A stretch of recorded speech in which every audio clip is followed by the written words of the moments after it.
नमस्कार आपण समस्त को अनेक अनेक स्वागत करुच्ची मो चैनल जुलिस किचन को।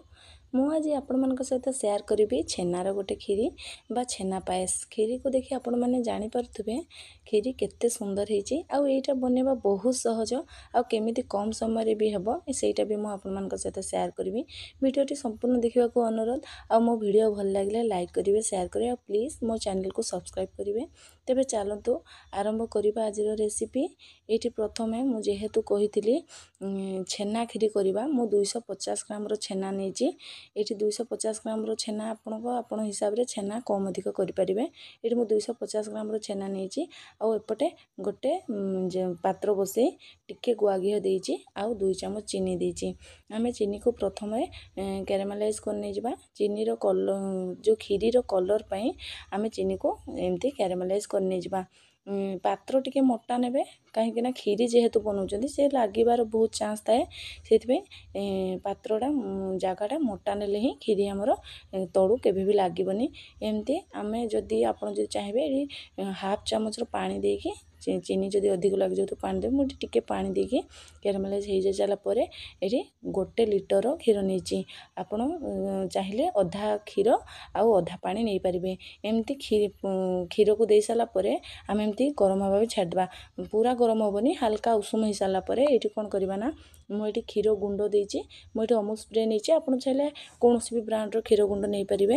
एठी खीर गुंड दे साला परे आमे संगे संगे याको चले नेबा। खीर टा गरम हे गले खीर गुंड देले कोन होबा ना से लम्स पड़िबार चांस थाए सेति उषुम रे ही आमे खीर गुंड देकी एम संगे संगे चले नेबा। आउ एठी मु चाउल 2 चम्मच चाउल मु देबी। एटा चाउल को कोन करथिला 1 घंटा पूर्व बतरे मिक्सिंग जार रे ताको दरदरा एमती पेसी के आनी आछि। आपण माने चाहिए एठी गोविंद भोग नहीं पारिबे।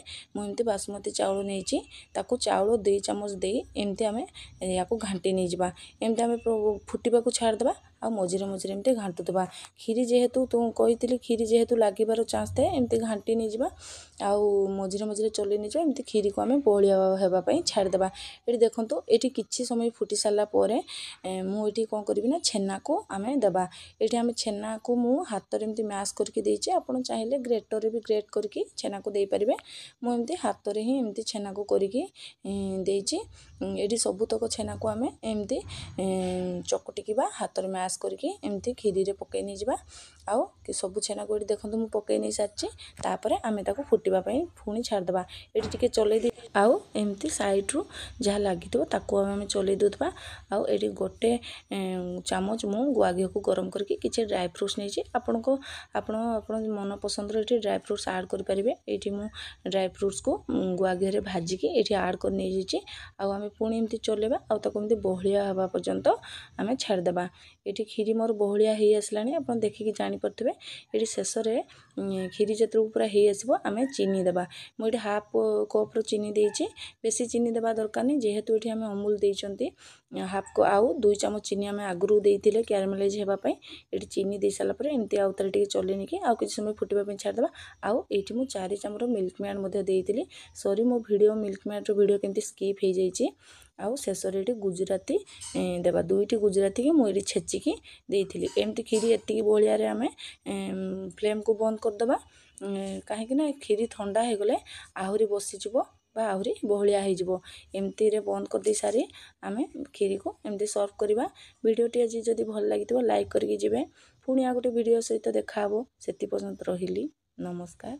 जय जगन्नाथ।